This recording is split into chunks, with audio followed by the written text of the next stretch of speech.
రాజ్యాంగం కున్నా ముందు వాళ్ళ సంస్థానాలే, రాజ్యాంగం వచ్చినాక వాళ్ళ సంస్థానాలే, ఆంధ్రప్రదేశ్ ఉన్నప్పుడు వాళ్ళ సంస్థానాలే, తెలంగాణ ఏర్పడ్డ కూడా వాళ్ళ సంస్థానాలే. రాజ్యం వారిదే అన్ని. చూడండి ఎంత విచిత్రంగా ఉందో, ఎంత పిచ్చోళ్ళం మనం, ఎంత పిచ్చోళ్ళం. నిధులు, నియామకాలు, నీళ్లు, ఎంత పనికిరాని నినాదం, ఎంత పనికిరాని నినాదం ఇది.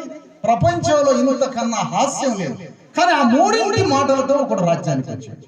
నీళ్ళట, నియామకాలట, నిధులట. ఆ మూడింటికి తెలంగాణలో ఉన్న 3.5 కోట్ల మంది బీసీ ఎస్సీ ఎస్టీల విముక్తికి ఏం సంబంధం అంటున్నా? ఉంటే కొద్ది కొస సంబంధం. మరి నీళ్లు, నిధులు, నియామకాలు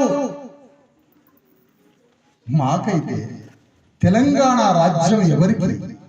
తెలంగాణ భూమి ఎవరికి? తెలంగాణ సంపద ఎవరికి? తెలంగాణ ముఖ్యమంత్రి సింహాసనం ఎవరికి? తెలంగాణ బడ్జెట్ ఎవరికి? తెలంగాణ బ్యూరోక్రసీ ఎవరికి అని అడుగుతున్నా.